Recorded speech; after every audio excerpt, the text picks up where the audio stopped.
are listening to Joygasm, a video game and movie podcast. I'm Russ, Xbox Live Toaster 360. He is Steve, Xbox Live Stevevich.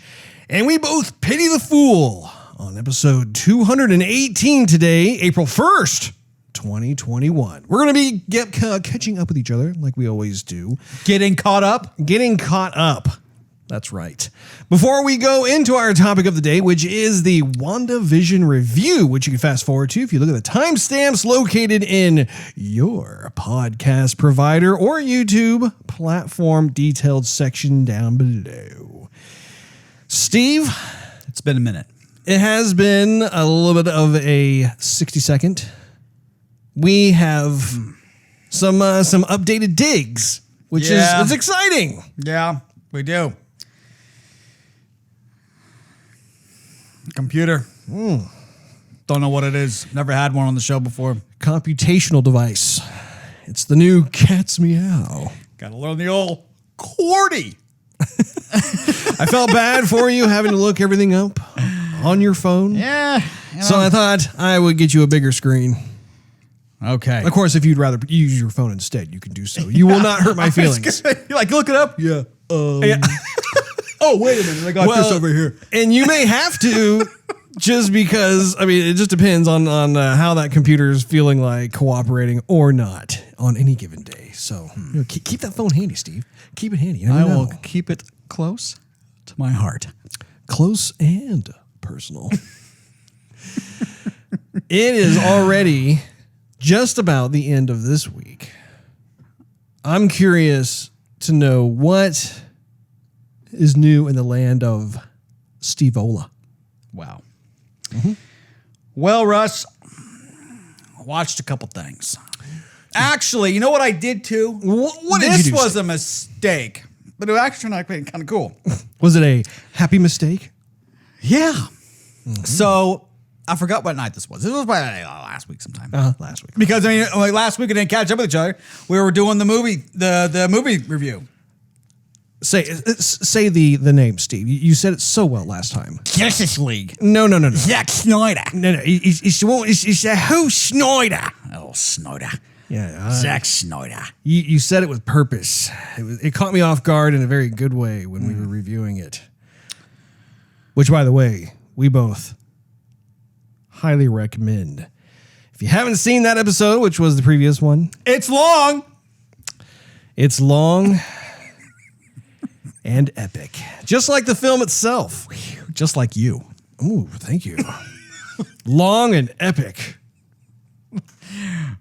Anyway, so what happened was I think it was actually Wednesday night after we streamed it, and there was a banner on the Xbox Live dashboard, and it had Sea of Thieves on it.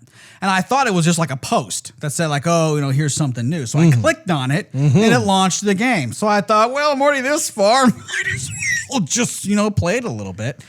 And so I did. I joined a crew. No friendly crew. These are complete strangers? Randos. Oh, sense of adventure. We didn't talk much. We just kind of typed stuff in the upper left-hand corner. Right up around this area. Howdy. And so whatever was new in the game, I kind of forgot. Oh, the pets are there. And they had some pets on the board of the ship. Oh, how is that? And somebody grabbed their dog and was like, here. I'm like, I'm grabbing a dog. So you can actually hold their dog? Yeah. It's like you're holding, like you're playing the instruments and stuff. Or if like you catch a fish and then you hand the fish over saying, hey, look at this. You can do that with the animals. So someone had a dog, and the dog was just kind of roaming around the boat and sniffing and barking and kind of just hanging out on the ship. And yeah, so that was cool. And then all of a sudden, I want to know what we did. We all we did really was we sank some ghost ships, and that gave us some loot. And then we turned that loot into this chick outside the tavern. And then I got like 4 rare achievements. Really? Somehow, some way. Yeah. So cool. You'll take it. I will. And he did. And I'm almost level 50 with the treasure hunters. Oh man, yeah. What about the other ones? Merchant. Oh, that's probably like 38, 39. What about the around souls? there. That's in the 40s. It's like probably 45, I tell you, man, the game designers, 6. I don't know. they really, for those last like 5 levels you got to reach, they kind of, I don't know, they put the capital G in grind, Steve. Well, yes, they do. You're like, oh man, I got attacked so many times to try and turn in this treasure. Then you get there and you're like, oh, here, take it, pay me some gold. And like, oh, here's a pittance. And then your experience goes beep, like that. It actually it done goes for the night. It goes back the opposite way. It goes pew. You're like, hey, wait a minute, Cheater. So anyway, I did that and I was catching some fish and that was actually kind of cool. Wife and I decided to watch a Jason Statham movie. What's it called? It's like it'd be a good night if you watch a Jason Statham movie. yeah, except this one was really terrible. Oh. It was like God Save the King or something like that, or I forgot what it was called. I'll look it up and tell you, but it's something like I just God had Save the King. this I don't know. image in my head of like all the king's horses and all the king's men couldn't put Humpty Dumpty back together again. Couldn't put Humpty Dumpty back together again. You understand a word? In pieces. Yeah, you gotta like try and channel Jason Statham's voice when you say that. Like his voice can make anything sound good. Like I bet his kids absolutely love it when he like reads the nursery rhymes, busting out the Mother Goose. So this movie was so bad. It actually had a lot of like popular actors in it. Like I don't know how much these people they must have all been doing nothing and thought, I could use an extra $100,000. Yeah, we'll do some like whatever flick. And I mean, it's so bad. Like it almost crosses the line of like, okay, we're gonna make a parody of like Lord of the Rings or something, but it's going to be low budget because we've already paid all the budget to the actors. And so we don't have any other like money for never heard of costumes this. or like computer effects or anything. This is a Jason This Statham is movie? Jason Statham. Ron Perlman's in it too. Wow. So is this like a younger Ron Perlman and a younger Jason Statham? I mean, not Like before necessarily. Snatch Jason Statham or after Snatch? After Snatch. I don't know how I haven't heard about this. Anyway, it's on Amazon Prime, and so we thought, we both like Jason Statham. We'll give it a whirl. It can't be that bad. I mean, it's not going to be a award winner or anything. But whatever. So we couldn't even get through it. We didn't even get through half of it. I mean, I was like, my wife was done before I was done, and she goes like, "Can we just watch something else?" I'm like, "No, it's gonna get okay. I just want to see what happens." Yeah. And then by like the next 10 minutes, I'm like, "Okay, let's watch something else." Who's I the director? Do you can't. know? Oh, You don't even know. I'm just gonna use that. Get on here Computational real quick. device. Yeah, Yes. computational. The interwebs. But have you ever seen the movie Taken, Russ? I don't remember if I have or not. I remember the name. Who's in it? Liam Neeson. Yes. I have seen that. That's with his daughter when his daughter gets kidnapped. particular set of skills. Yeah. Right. We gave that another whirl. That's a good movie. That is a good movie. There were several comedians, I recall, that were making jokes about, like, I think when Taken 3 came out or something, they were making jokes about like how he's like the worst father. He's like, you let your daughter get kidnapped again. He's like, Please don't go out again. Yeah. I'm all out of money. And so are your parents, your step parents. okay. Liam has his voice and accent, I find, are actually kind of challenging to make it sound the same. Yeah. There's a certain cadence to how he speaks that I mean we tend to do quite a few voices, but in that particular instance, I tend to struggle with it. I'm going to use the phone. That IMDb on the computer is different than just the straight up app, Russ. That's totally fine. That's totally fine, Steve. You use whatever you want to. Man, other than that, I mean, I binged the entire WandaVision within like a little over a week. Wow. A little over a week. And then I streamed more Final Fantasy. Did you stream more Final? Oh yeah, you played Final Fantasy, right? Final Fantasy 7 for us. Yes. I was in the process of actually updating the studio here, and I was unable to join for the Wednesday night festivities, but good old Steve was there and apparently was going through more of the Final Fantasy 7 remake, which I don't even know where you are at this point in time. I assume that things are definitely starting to pick up, that you're kind of making your way toward the end of that part of the remake. So the plate has fallen, and I'm with Barrett again, and I'm doing busy work. You know where I am? Doing busy work. I'm doing busy work. I'm like the developers of the game are still like finding more interesting stuff for me to do. So in the meantime, I'm just I found the kids again. They were lost. Found the kids Found the again. kids. And in the name of the king, a Dungeon Siege tale. Okay. The name itself is ringing a bell. Oh, they can't see that. No, not at all. What, can they see it or not? It's just But no. So let me just read this cast here to you, Russ. oh, sure. I'd love to hear. Jason Statham, Ron Perlman, Ray Liotta, John Rhys Davies. He was Gimli, basically. Claire Forlani. Russ. Just to name a few. I don't know if you're going to recognize a lot of these. Burt Reynolds is in it. Wow, Burt Reynolds. Anyhow. So it sounds like it's an all-star cast. It's just crazy people. Yeah. And it's so bad. It's like, okay, so there's orcs in it, right? Mm-hmm. But it's almost like the orcs are like like people dressed up for Halloween. And the way they're kind of running is like, like kidding. I'm scary, running for your lives. Oh, it's bad. It's bad. It's almost funny. It's so bad. I'm sorry to hear that, Steve. Wouldn't recommend it, Russ.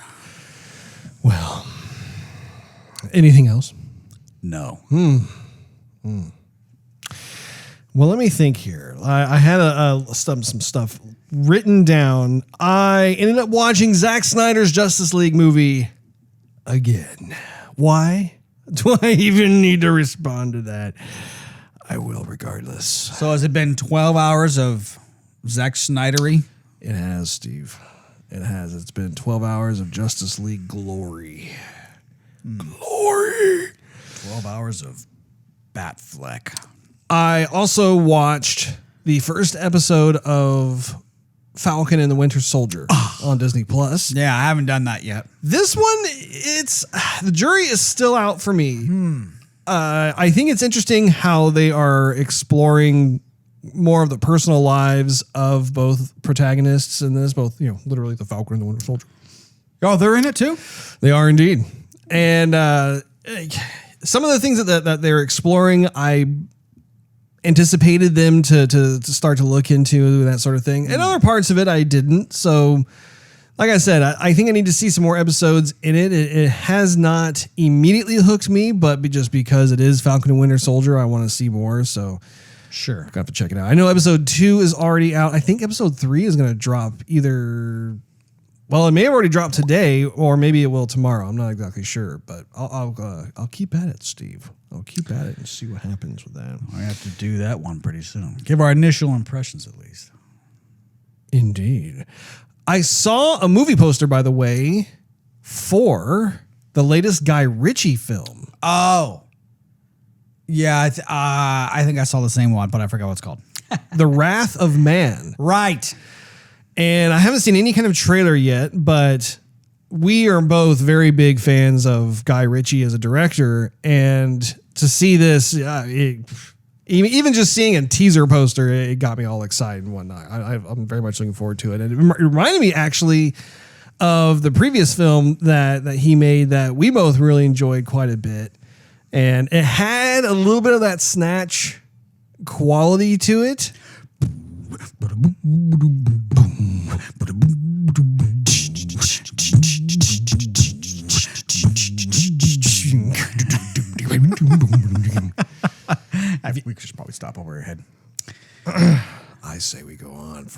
Timber. I have to break out the tambourine. Into this, the tambourine and the 3 sizes too small shirt. But yeah, I was excited about that. Another thing that's actually not movie or gaming related is we both got vaccinated. Hey, pop culture-y. Pop Sort of. culture-y, kinda, sorta. So I got mine today. And it was actually a very good shot. And I know that's weird to say. Medical tip, people. When you get a shot, you want a fast needle. And you want slow medicine. Actually, the nurse said, "You want me to let the needle linger?" Ooh, it's on I my said, shoulder. I went, "You know what? Yeah, let the needle linger. Don't squeeze in the medicine." Because you can think about it, your muscle's not used to a foreign object just jabbing at it. And so it's going to go like, "Whoa, what's this?" And then it's not used to all these chemicals being like squirted in its face. And so then it gets like double. And you're like, "Oh, Hey, what's this? why does my arm hurt? Why is it so sore?" That's why. So I told her. She goes, "Hey, how you doing today?" And I went, "Good, how are you?" And so Did you refer to her as doctor? Because you two had a face mask. That's one of the things I am going to miss is when this whole Yeah. thing is said and done. I mean, I always love going to complete strangers to be like, doctor? you have to Ready to operate today? you have to start communicating with your eyebrows. Oh, he's so expressive with his eyebrows. It's like I can see his whole face. I feel like his eyebrows are peering into my very soul. So I told her, I said, "Look, I don't want to tell you how to do your job, and I'm not gonna, but can I make A suggestion. a suggestion? A Request. request. A favor. Yes." And so she looks at me, gloved hand, needle. What? Yeah. And so, okay. And I told her, Well, how did she say what though? Was it like? Or well, no, it wasn't like that. It was kind of an in between of both. It was probably like, "You're my 200th shot for the day," and Everybody's had their own little favor. So like, so anyhow, it's kind of like someone look at you, go like, if you're working like stocking a shelf, and someone comes up, goes, "Hey, hardly working or working hard," and you're like, I've heard that every day for the past 6 months. It ain't funny. yeah, that's probably how it was. Anyway, she listens and she goes, "Yeah, I can do that." And I went, "Okay, but slow." And she goes, "You want to let it linger?" And I went, "Yeah, you know what? Linger? That's a good word. Linger." linger. And so she did that. Got stuck. And she just like slowly I didn't feel a thing after that. Excellent. I didn't feel a thing. And I looked at her and she looked at me like, "You okay?" And I went, "That was the best shot I've ever had." Best shot. I said, "I didn't feel a thing." Like I said, "You're awesome." I said, "You have a blessed day," is what I told her. And she goes, You know, after you just told me that story, I can't help but think about how the people who are administering these shots, they're going to be like Jedi masters at giving shots. By the time they get all the folks vaccinated, they're going to be like giving seminars on like TED Talks and stuff about like how to give a shot. Because if you think about it, I mean, it's they're probably going to be, I don't know, what, 200 mil at least that are going to be getting vaccinated, if not more. It's going to be nuts. But anyway, yeah, no, it was very exciting for us to be able to get our shots as well. We did the whole, I think we did Pfizer. "Yeah." So it's the whole like part 1 of 2 getting of the shots and stuff. But very excited nonetheless. It's been a long time coming. So anyway, that was a lot of fun. I was playing some Peggle 2 with the little one. Hadn't Yeah. played that game in a while. Yeah. And it's one of those casual games that's just a lot of fun to be able to not have to like think. It's not intense. And it doesn't matter how many times you play this game. It's one of those games where like the ball itself, like when you launch the ball, you have no idea how that ball is going to end up, how many pegs you're going to actually hit. Like you might be able to guess like, oh, like the first like 2, maybe 3 pegs. After that, it's, you're just entertained. You're entertained by the simple thing of watching a ball hit certain pegs or miss certain pegs. You never know. And if you happen to make the basket, like the little bucket thing that moves from left to right on the bottom of the screen, here to tell you, if the ball goes in, that's a swish. It's a swish, or I was going to say it's a little jolt of dopamine. Just goes in, squirts in the back of your cerebellum. You're like, ooh, I'm happy. Yeah, I agree.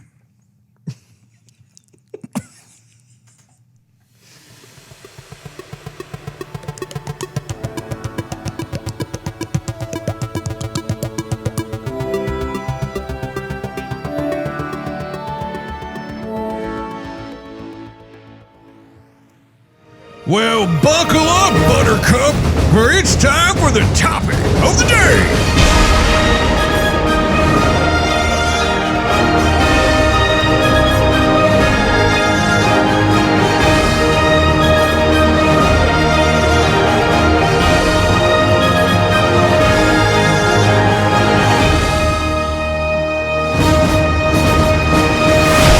Our topic of the day is the WandaVision review. This, unless you have been, I don't know, living under a rock or perhaps taking a Zen moment out in the desolate desert, have heard about this series that was provided by Disney Plus. It was not a premium access show. This was one that came with your subscription. Thank goodness. Well, now, and just to remind everybody, we were going to do this review last week, but we flip-flopped things because of the Justice League movie that what did I say? Zack Snyder Justice League Justice movie. Vision Wanda, yeah. Right. Oh, talk about tongue-tied. Zack Wanda. Yeah, Zack Wanda Vision League Justice of I don't know. Superman.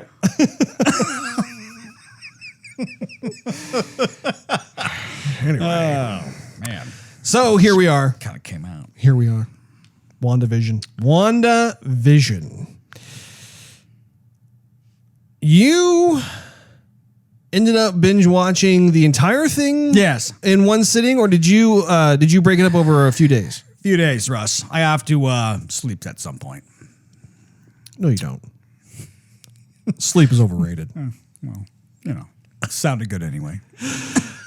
I suppose before we actually get started into this thing, we are going to be talking about spoilers. So if you haven't seen the series and you don't want to hear about spoilers, we suggest you pause us right now and go watch it or finish it up or whatever you need to do, and then come on back. It is a review. It is a review. Otherwise, if you don't care, then hold on to your butts. So Hold on to your butt. hold on to your ninnies. So when it comes to WandaVision, let's start off with kind of high level overall. What did you think of the show? I thought that it was crazy boring in the beginning. Were you sewing? Were you knitting as you were watching the first half? My thumbs were practicing their wrestling technique. Excellent. Yes. Yeah. It's kind of. Hey! Oh, against the ropes. Yeah, no, it was, I was amped when the show came out because I like Vision. I thought he got a raw end of the deal. I mean, they brought him out and he didn't really have that much of a presence in the movies, and nor did he stick around very long. And then now he's gone. So I'm like, dude, Vision's gone. Like, why would you even do that? So It's called tragedy, Steve. I've been holding a grudge. Sacrificial lamb, Steve. Yeah, sure. So, big character to be a sacrificial lamb, but Well, look at the cast of Avengers. There are a lot of them. yeah, but Ross, I tell you what, Vision got a raw deal. Raw deal. So when this came out, I was like, yeah, I'm keeping an open mind. And when the movie poster started coming out, I was like, well, what in the world? Like, it's all black and white. It's kind of romantic. I mean, I'll take the romance. I mean, they had a lot of chemistry. Yeah, on they screen. did. So I was like, yeah, okay, I'll take it. As long as they're still cool and do cool stuff. And I mean, I don't mind mystery. Mystery is fine, but you have to give me like stuff to hold my attention. If it's just too much of what I'm not expecting, I'm going to be lost as a fan and as your audience. And so if I don't think it's funny and you're not doing cool Vision-y, Wanda-y stuff, then like why should I come back and watch it? If I don't, what entertainment value is there? And it's kind of one of those shows where, like, I remember you kept on telling me about Game of Thrones. You're like, it gets better. You just got to get past, like, the first 10 seasons. No, I said the first season. Actually, I think you said the first 2. And so I'm, like, watching Game of Thrones, I'm not a fan. Just not my thing. Just not my bag, baby. And so I never got into it. So I just kind of felt myself going, okay, winter's got to get here. I mean, a lot of time has come and gone. Where is winter? How many seasons did you watch? I think I got through 4. Okay. I think I got through 4 seasons. I don't think I got through the 5th season. Definitely didn't get through the 6th season. So anyway, but that was actually more entertaining than this. I need stuff like, it's almost as if you're watching a mystery movie, but the guy never figures out where his leads are from. So you see him just wandering around aimlessly until like towards the end of the movie where he figures everything out. But I mean, up until that point, you've run out of popcorn, you've run out of soda, and what's left for you just to then just wait and hope it gets better. And that's kind of how it was for me. Like for the first part. I would say a good half the show. Okay. I would say even probably more than half of the show. It wasn't until like episode 8, 9, and 10 where everything started really coming together, and I was like, okay, what do we got here? Throughout the rest of it, it seems like it's trying to figure out what they want to do with it, or they're fighting for like relevancy or something. Like, yeah, we want to keep on showing you Wanda and Vision, and so here's this story we slapped together. And then towards the end, not to give any spoilers, but well, we are reviewing the film. Well, I mean, we did give the warning. We're gonna dig in later, but like towards the end of the film, you're kind of thinking, oh, okay, maybe they made this in order for it to be like a conduit towards other stuff that we're gonna branch upon, and so we had to kind of fill up another story for this to work, and so that was it. But altogether, as a separate entity, for me, it just didn't do a whole lot. What was interesting about the way that this show got started for me was how it was marketed. Like, if you think about when we saw the trailers and whatnot, they were pushing very heavily this sitcom, quirky couples thing. Like, it was definitely referencing some of the more classic TV sitcoms from like the 60s, for example, the 50s and 60s. Yeah. Leave It to Beaver or whatever. Like I Love Jeannie or whatever the one is that I Love Jeannie, right? Yeah. So the black and white. I Dream of Jeannie. I'm sorry. Thank you, Steve. I Dream of Jeannie. Man. So anyway, I was going into it thinking like kind of like similar to what you're talking about how like, oh, this is going to be something that it is going to focus more on being funny and witty and that sort of thing.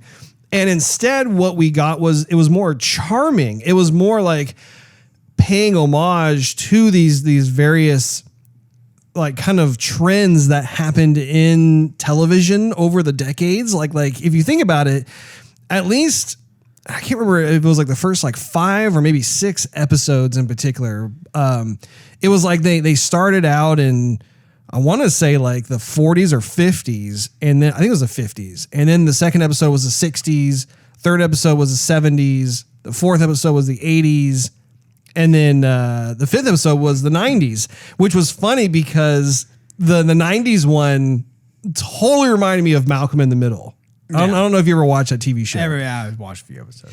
And I found myself appreciating the time that this crew spent in studying it, because it is kind of interesting to be on this side, as a viewer or an audience, and watch what transpires in each one of these episodes, because when we were younger, we were kids and we were watching TV, whether it was in the 80s, like Growing Pains, or if we're like in the 90s and we're watching like Family Matters or something, there are very conscious trends and decisions, like creative decisions that kind of the culmination of the various TV shows that were hits for that particular decade had.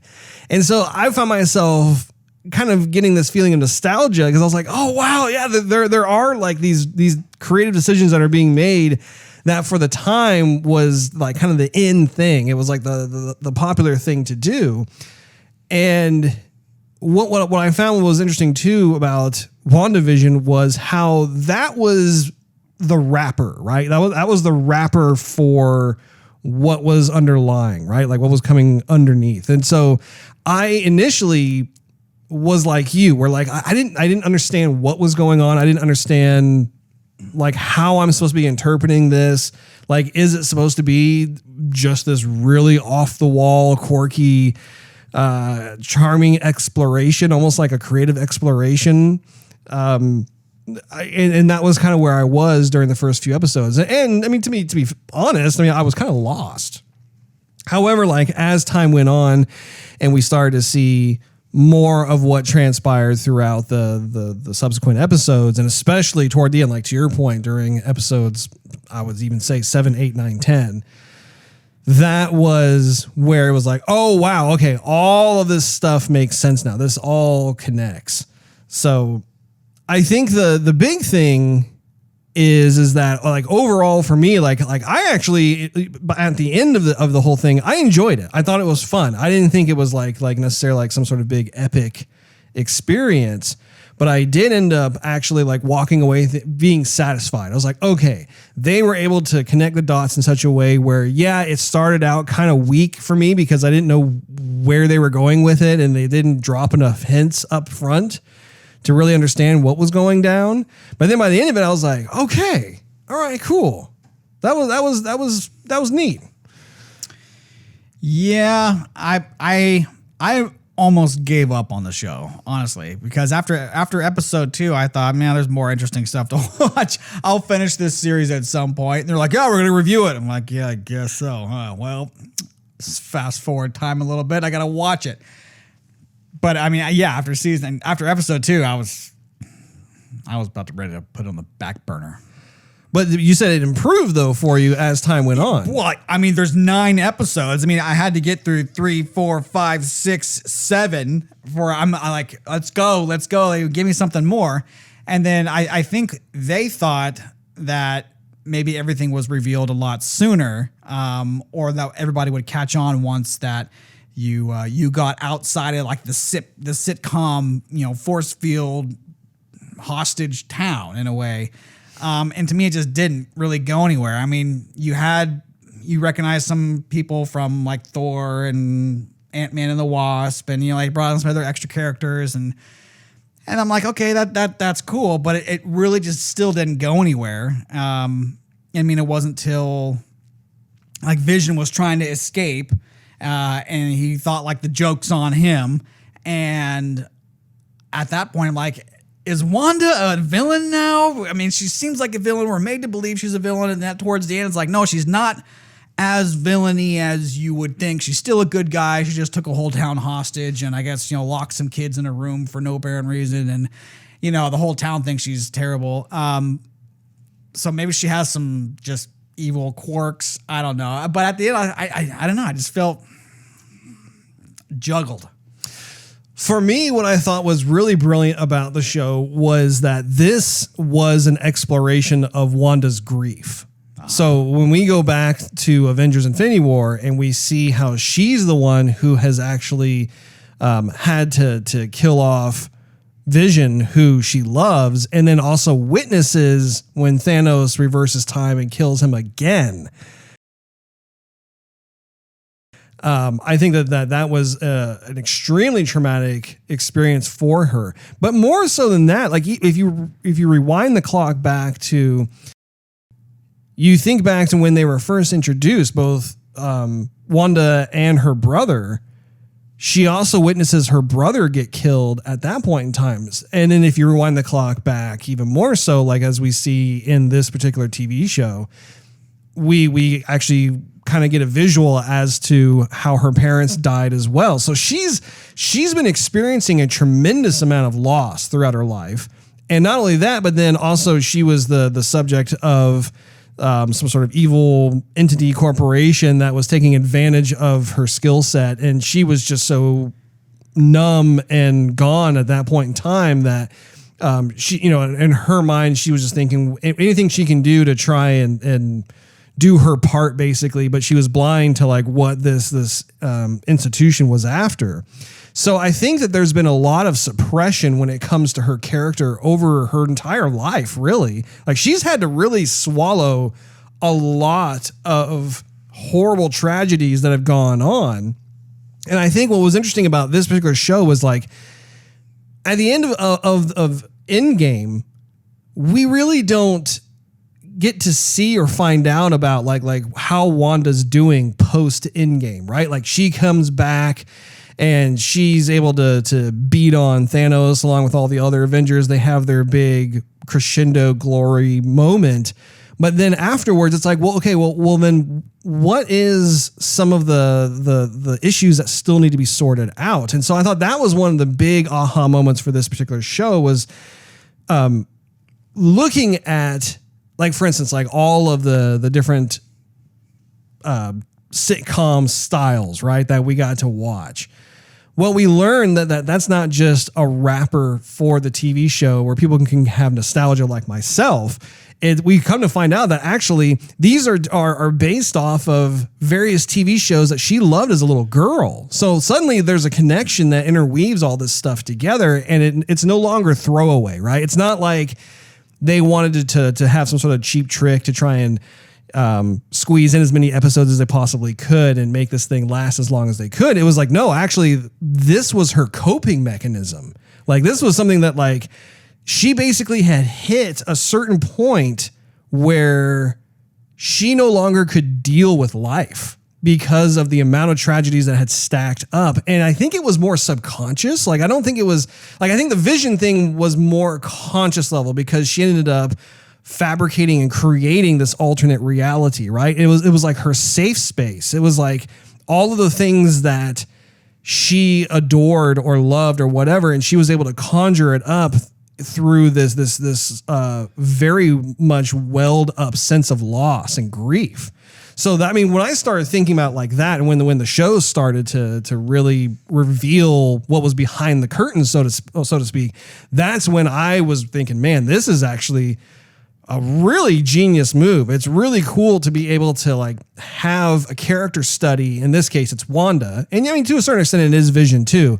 But it is like front and center Wanda in terms of how she's dealing with that. Yeah, and I picked all that up, but it's almost as if I think it would have made better sense if maybe they rearranged some of the episodes, because you have to give me enough to care why Wanda's doing this, or I need to care more about the mystery. And it just didn't hold my attention that well. I think if they showed Wanda's motive in the beginning, so you can be reminded of and like see her tragedy, then the rest of it would make more sense. But you don't see that until like what, episode 5, I think. Yeah, one of the creative decisions that they made for the show was they opted for, like, every once in a while there was something kind of screwy that you saw in some of the well, actually in pretty much every episode, something weird, like when the boss was choking on the food and his wife was just kind of repeating her line over and over with a smile on her face, and you're like, what the heck is going on, you know? And also too, how Vision was like the only character that recognized something wasn't stirring the Kool-Aid with us, the viewers.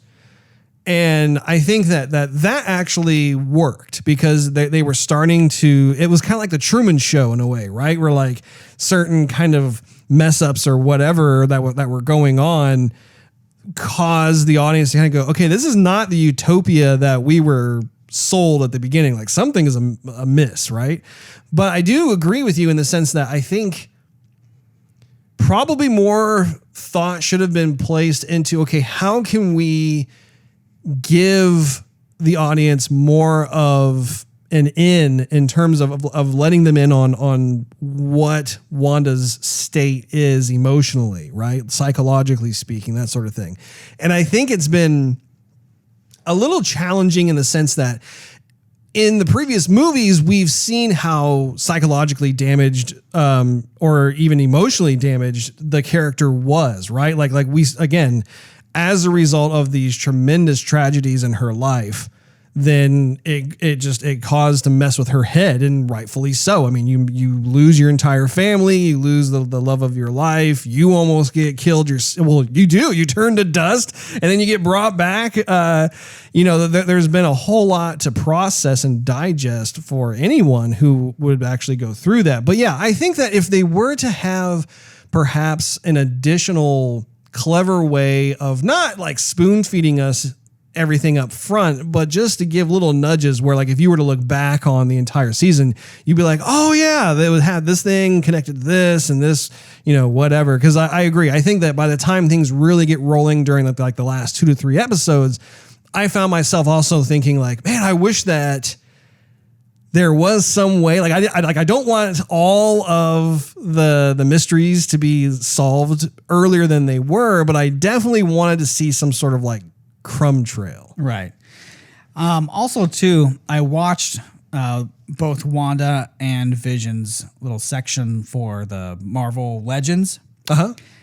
And that's all well done. I mean, that's kind of piecemeal together, so you see a bunch of their specific footage. But all that is very exciting. And then they say, hey, see more in WandaVision. You're like, yeah, okay. And then so you take something that's really action-packed and they go, we want to see more of this? Yes, I do. Then watch WandaVision. And then WandaVision is the complete opposite. And so I thought, it's kind of marketing disservice because you had my attention all the way up here. And then there's action at the last part of the show, like the very, very end. Otherwise, it's a sitcom. It's 2 people talking. Well, and see, for me, I always expected it to be more sitcom-y, just because of what they were showcasing at SDCC and some of the marketing they were doing. I was expecting full-on sitcom of what the classic black and white sitcoms and perhaps even some of the ones that they showcased real briefly where they were in color, that sort of thing. So that was no surprise from me. And I was just curious as to where they were going with that. One of the things that I wanted to bring up with you, because I'm really fascinated with how methodical they were in terms of visualizing her safe space, right? Or even remembering loved ones past. And in the show, we discover how she has painstakingly manifested Vision within this space, as long as Vision that remains within her kind of her red force field bubble thing, that he actually can exist. Once he gets beyond that range, then he begins to disintegrate and disappear and fall apart. So we realize, oh, this is actually not the original Vision at all. This is literally a figment of Wanda's imagination that has become tangible, which is incredibly powerful of her to do. But the point of where I'm going with this is it got me thinking about, when we lose a loved one ourselves in the real world, what is it that we do?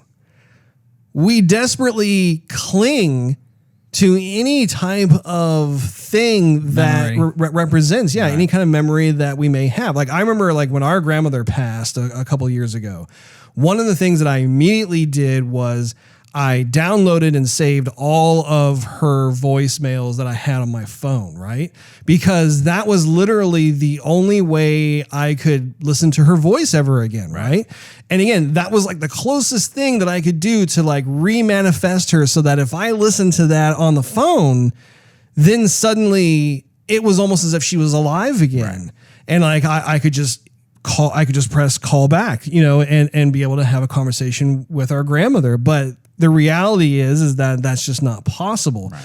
However, it is a part of grieving, isn't it? It's like you want to be able to remember that person, and almost it's kind of a part of denial as well, where it's the person has passed on, but you're not willing to accept it.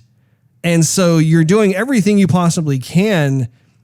And even beyond that, like, based on the memories you forged with that person, if you walk into a room or you smell certain scents, or you happen to run into a mutual friend of theirs, that there are all these triggers that can occur where suddenly it's like you swear that person's going to be in the other room. Right. So that was one of the big strengths of the TV show that I found myself appreciating, where like they were able to tell that in a comic book fashion.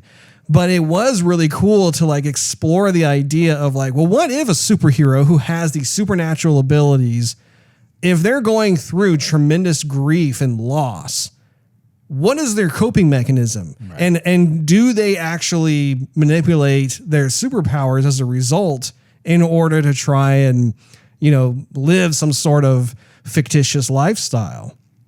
So I thought that was to me, I thought that was commendable. What did you think of White Vision? I was just about to ask you that, Russ. Oh, I was actually they didn't only bring back White Vision, but I think in the Halloween episode they were wearing one of Vision's original costumes. Kind of flared up a bit because it was Halloween, but like the colors, like the yellow and the green, and like the shorts and stuff. I googled it. I'm like, I knew that it looked familiar.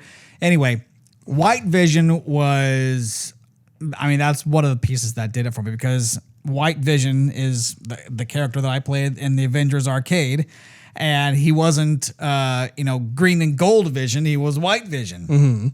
And so I thought, that's going to be how they're going to segue into bringing Vision back as, White Vision. I doubt the relationship will be there again. I don't know if I cared for his voice too much, but I know they had to do something different so it's not just Paul Bettany talking to regular Paul Bettany. Right. But I did like that final battle that they had. I thought it was battle was cool. By the way, it was cool, but the best part of it is how it ended. And I know that is kind of odd because that's the best part. How they the final. No, I'm tracking with you. I totally agree. But it was a very vision-y way to end it, right? Because they're both they are because it's kind of like one entity, but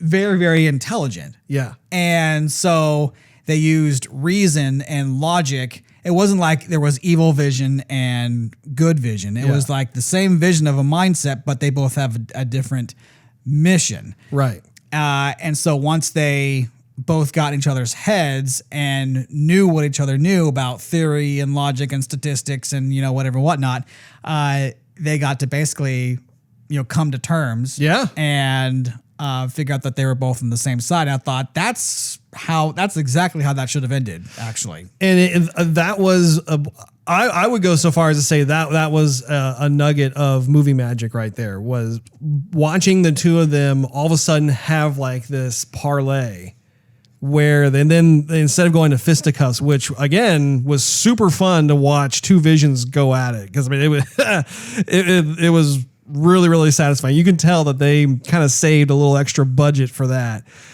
However, the best part was exactly like what you were talking about how it came to that moment where they were both floating and they were kind of rotating slowly in the air, and they were talking and they were coming to an accord, or like you said, like an understanding, and it came through reason and logic and everything else. It was dare I say, it was a beautiful thing. It was a very beautiful scene. Not in the sense of like, oh, look at that flower, how beautiful, but more like the intellectual stimulation of that scene, even though it was pretty brief. Like, to me, it was a breath of fresh air. Like, it's so easy to like just show off like the crazy superpowers and be all violent and everything else. But I think that's one of the things that makes Vision so unique, is that he has that emotionless, ethereal side of him. And when he's met with like basically a carbon copy of himself, what kind of dialogue happens? Because again, we've never seen that in the films, and so that was very refreshing. And I loved how it was like this. I can't remember exactly what was said, but it was along the lines of basically how I think they used like a ship metaphor, like even though Right. the ship had like parts that had been stripped or they are replaced or whatever, it was still the same ship. And it was cool how all of a sudden White Vision had that epiphany, came into alignment with the other Vision. Oh. And I loved how didn't he say, like, he looked at the sky and he says, "I am Vision," and then he goes when he goes launching out. Yeah, somewhere we don't know. To the next sitcom. Well, and that's one of what makes it so exciting too, is that so the Vision that we were seeing throughout this entire season was not physically present. It was not it was not the original Vision at all, right? It was a creation from Wanda. Right. However, the White Vision is very much a tangible physical Vision, and I wonder if he's going to kind of take on the mantle now. Yeah, I wasn't sure how that was really happening because, when they had that fight, Wanda cannot replicate the Mind Stone. She can just put something there that was her memory of the Mind Stone. So Vision's skin and everything looks complete. So her no part is missing. But he didn't have the Mind Stone, and neither did the new White Vision, the re-put together White Vision didn't have the Mind Stone either. Yet they were still like mind blasting each other, like in the sky. And I thought, how does that work? Well, and that's one of the things too about Wanda is she's using magic, right? Like, we don't know what that's capable of, where the limits are. If for nothing else in this sitcom, we have realized that her powers have grown. I mean, she's way more capable of doing various things than we ever saw in the movies. And so again, that kind of like cracks open Pandora's box just a little bit more, and you're thinking, whoa, okay, what else is possible? Right. Since I stole your question, ask me another question, Steve. Well, Russ, at the end, you see the goblin alien looking dude pick up Rambo. Yep. Not Sylvester Stallone, Russ. No. Sylvester Stallone's daughter from another mother. Rambo and Rambo. I smell what you're stepping in. Yes. So, what character is she, and where is she going?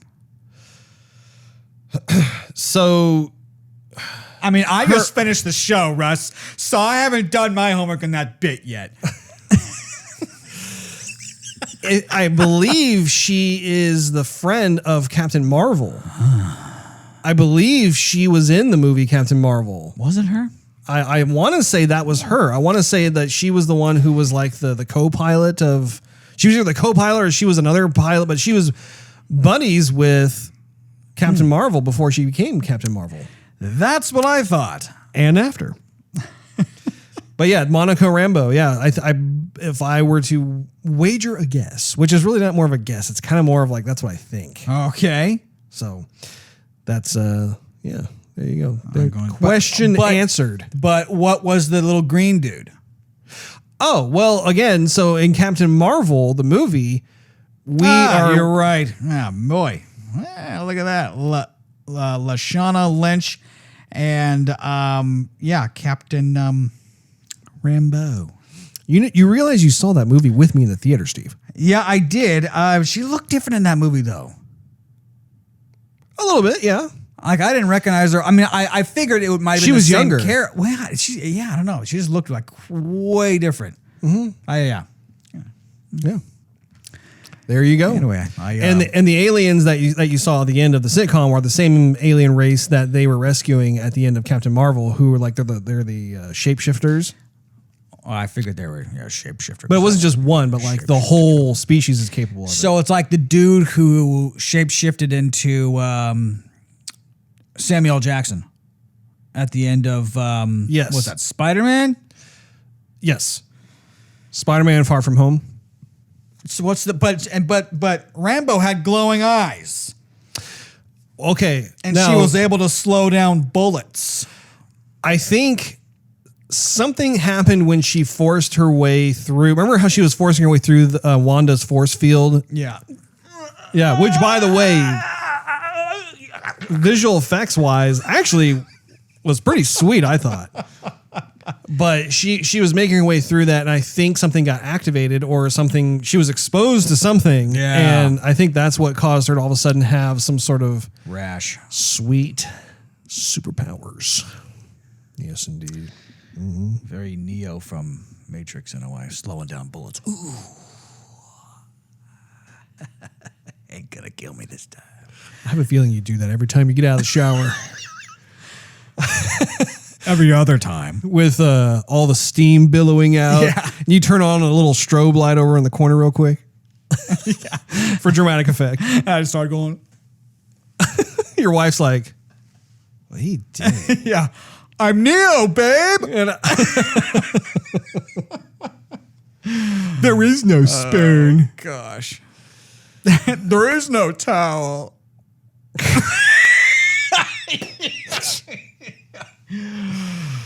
Anyway, WandaVision. Yeah, back to it. I want to take a moment to commend Paul Bettany and Always. especially Elizabeth Olsen because the acting I thought was just right there. We've always been a fan of Paul Bettany. Yeah. Even before he started doing the character of Vision. However, Elizabeth I know for myself, I'm not really familiar with previous works that she's done prior to being the character of Wanda. She has a lot of depth. She does. All of the acting that was on display. I mean, she can really, she Bring can, it on. She can play, more of like a supportive, charming character.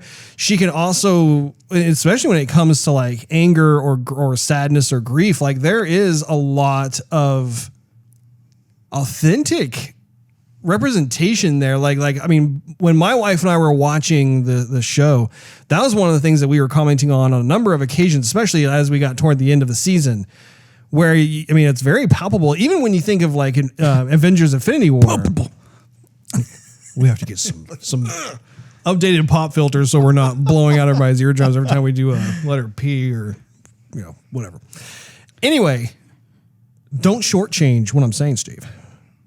Because she did actually, I thought it was, I think the show would have suffered if it didn't have the level of range that she had on display. And it wasn't forced. It wasn't like, the different emotions she was trying to convey wasn't, in my opinion, it wasn't like it was hard to understand or didn't come across as legit. Like I really felt the pain through her acting.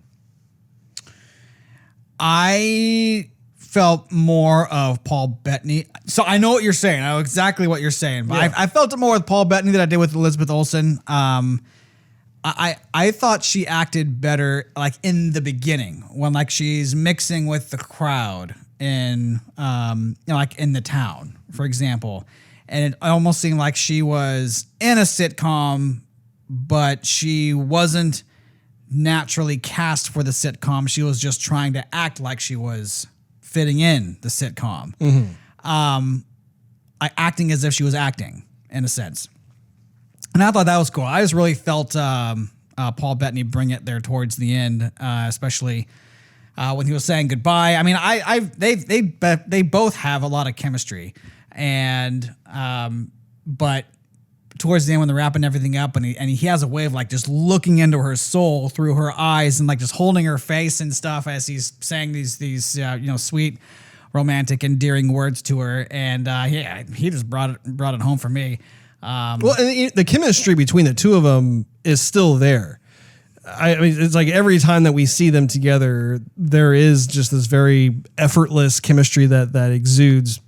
I don't know. I love the romantic side of the two characters. So changing gears a little bit here, though, when it comes to Agnes, Yeah. what did you think of her when she kind of revealed her true self? I didn't really care for her that much. She seemed, her character was like the over the top, nosy neighbor. Yeah. Throughout, which is obvious. But I almost liked, Which is like, what you've come to expect from a lot of the sitcoms. yeah. And I kind of liked her character better that way. It almost seemed like there was nothing complex about her, or at least like her acting as a nosy neighbor who is now a villain didn't come through. If she had completely changed her persona like altogether, I think it would have been better.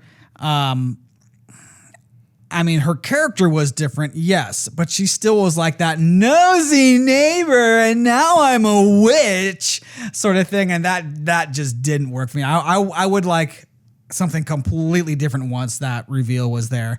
I didn't see it. I mean, it was cool what happened. I liked Her fingers look cool. I was just about to say like her fingers. Yeah. Were definitely cool. Her costume was cool. I mean, I liked like the backstory, but all that is like separate from what the actress did or how her part was written in. So I didn't really care for.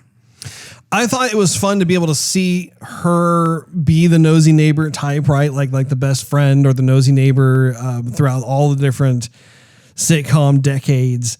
And even as she transformed into her true colors, she wasn't nearly as nosy neighbor-ish. She actually became quite cold and cruel, honestly.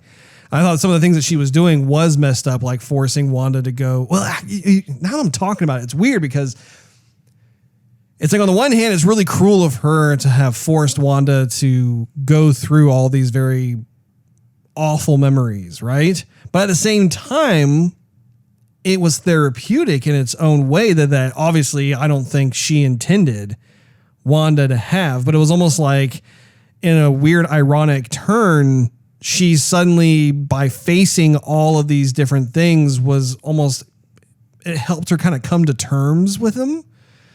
So I thought that was pretty interesting. And even as the final battle ensued between the two witches, I thought that was actually really fun too, because we're starting to understand more of who the Scarlet Witch is. And I mean, one of my favorite moments was actually like when she's like, shooting out all these different power beams or whatever, like magical fireballs. Power fruits. Dragon fruit. But we didn't really know what was going on. And then we come to realize, that Wanda had learned from her encounter with Agnes in her lair and was actually creating these different glyphs within the huge red force field that she had made.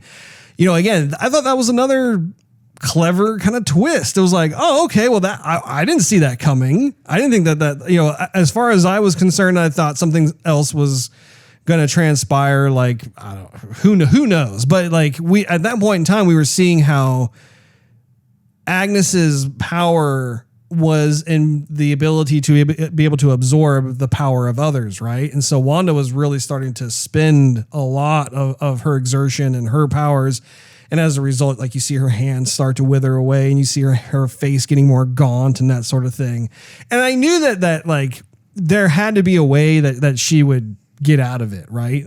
Because they can't just kill Wanda off in the first season.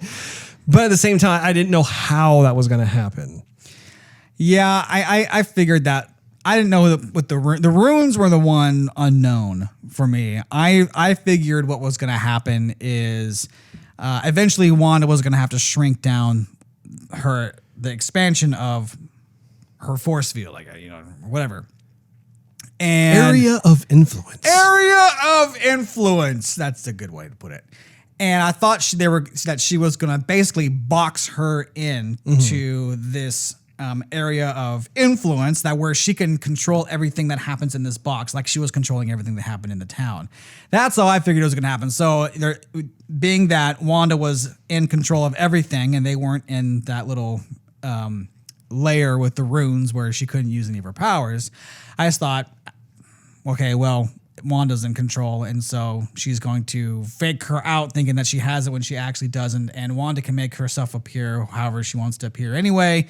And so I saw that happening anyway. It was just the fact that they brought out the runes, and I went, oh yeah, the runes. She remembered that. Okay. Yeah, but and the end result, it was still kind of the same, which I figured would happen. So anyway. Ask me a question, Steve. Well, Russ, where do we go from here? That is a good question. I don't know if this is going to be a standalone season or if they're planning on doing a season 2. I think it's going to be very difficult to know for sure, but the way things are left, obviously she was able to come to terms with the fact that Vision is in fact gone, and so the version that she had is no longer there, although the White Vision still exists. How you doing, baby? Memories have been downloaded, sweet cheeks.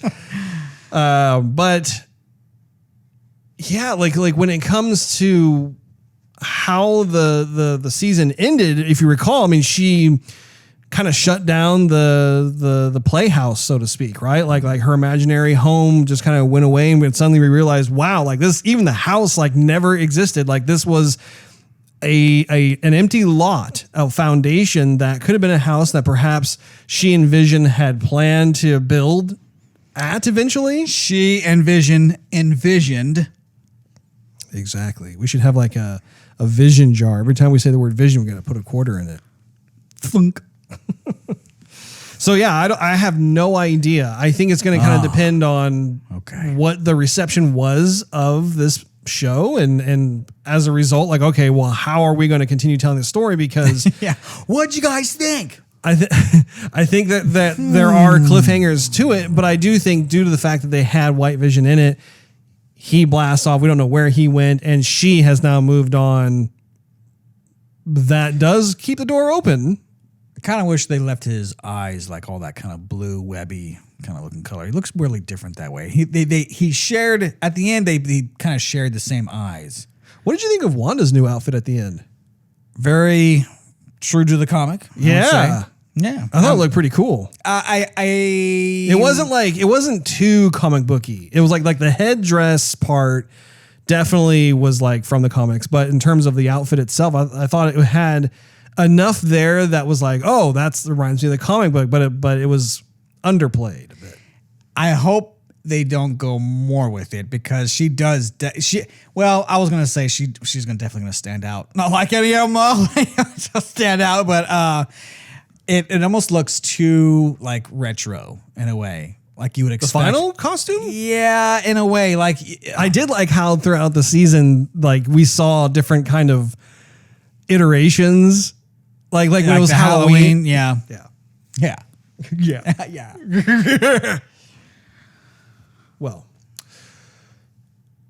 if you don't have anything else to say, then I say we go to concluding thoughts and rating. Let's do it, Russ.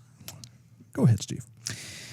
So this is not a show that I would really recommend. I would say if you're, of course, a Marvel fan, you're going to enjoy seeing the characters on screen. I would just say that watch it to relax. Don't watch it to be like you're going to shove a bunch of popcorn in your face and have a grand old time and get your blood pressure going and, cheering and turn the sound system up, because this ain't the show for that. This is just, if you've seen some of the older shows, the Dick Van Dykes, the Leave It to Beavers, the Canned Laughter, ouch, I hurt my finger. Oh, life hurts, Sammy. kind of thing. Sounds so jaded. Gosh. But anyhow, I mean, but you're going to have to kind of put up with it, because you're not going to know what's going on. I mean, I didn't read anything about the show going into it. I really wanted to keep an open mind. And so my expectations were through the roof, actually. And so oftentimes my wife and I are looking at her like, is this going to get any better? Because it's not bad, but I can't really say it's good. And it didn't get good for me until towards the end. I mean, literally, I sat through a good 7 episodes wanting it to get better, and then it finally got better at like the last quarter of it. Mm-hmm. And as a viewer and as a fan, I need more than just the last quarter to finish it up. I need you to hold my attention throughout the movie. You can still have a slow moving movie and hold my attention enough. And to me, that just didn't happen. There were definitely cool elements in it. I'm looking forward to see where they take it next. It's just not something that I'm going to be thinking about, in the future, really. I'm going to be looking forward to the next show. I'm not going to be thinking about this or seeing what's, season 2 is going to bring, really. I mean, if it comes out, I'll be like, okay, cool. What are they going to do? But I'm not going to be in a hurry. Mm. And what rating would you give this, Steve? I would say 2.5. 2.5 stars. For me, I wasn't sure what to expect. The marketing definitely set it up, like I was saying earlier, about it being more of a kind of charming, quirky sitcom type of show. However, that was just the very, very top, like the surface level stuff. They really didn't give us any kind of pretense as to what we could expect going into it. It was just, that was what they led with. Going into it, I do think that it was a little slow at first. I mean, as a viewer, I was kind of confused and lost because I wasn't sure how I was supposed to interpret the show as a whole. As I moved on, though, and I got to like pretty much the second half of the season, things really started to fall into place for me. I really enjoyed watching as Vision was becoming more and more increasingly aware that something was not right, even with his confrontations with Wanda. I think that was also very palpable, where like it wasn't all sunshine and rainbows all the time, how he was getting scared himself and was having more and more of a self-realization that maybe this really isn't him. And he was having to grapple with that too, because he felt like he was real, and he was, he was trying to understand what memories he has versus which ones were somehow missing or something until he was told. But I think the biggest takeaway from this show was the exploration of grief. I think that was incredibly original, because if you think of like the broad spectrum of all the comic book movies that have come out, we haven't had this type of experience before. That is true. It's a brand new approach to how do we tell a story that is interesting, that does cause the viewers to walk away and reflect a bit on it, that doesn't involve kind of the rinse and repeat of big battle sequence, some villain dies or whatever, and everybody lives happily ever after. What if we were to explore more of the aftermath? What would that look like? And I think honestly, that was ballsy. That was a risk that Marvel took when it came to this. And I think that overall, it did in fact pay off. Like I said, I finished the show satisfied. It was by no means a perfect show. I do wish that they had some sort of vehicle toward the first half that allowed us kind of maybe to understand, like let us in on a bit of where Wanda's mind was at, perhaps, but not in a way that would ruin the surprises at the end. I think it would be interesting to see where this goes. If they have a season 2, I would watch it. I would definitely want to check it out. I think if you are fans of Wanda and Vision, I would say, well, go ahead and watch it. I think that it is a lot of fun to be able to see these characters that are not necessarily in a tentpole film. And honestly, it's a character study. That's what it is. It enables us to be able to see certain characters that, like what does their downtime look like? Right? Like when they're not like all assembled as Avengers or whatever, what kind of personal conflict or trials and tribulations do they have to overcome? And I think that we saw that to a certain extent with like the standalone movies, for instance, right? Like we were able to see character progression, but these are two characters that never got their own standalone film. And to a large extent, even in the movies, they tend to be more like secondary characters. Like they're not like the front characters like Iron Man or Captain America, so on and so forth. And so this was a great opportunity to be able to see that. I did think it was interesting too, how this is a TV show. This is not a movie. And it was interesting how going back and forth with like the production values, with what they were telling and everything else, it was this interesting mashup, because there were times where it ceased being just a TV show to me and actually was a Marvel movie. But then there are other instances where like it was very like certainly a TV show.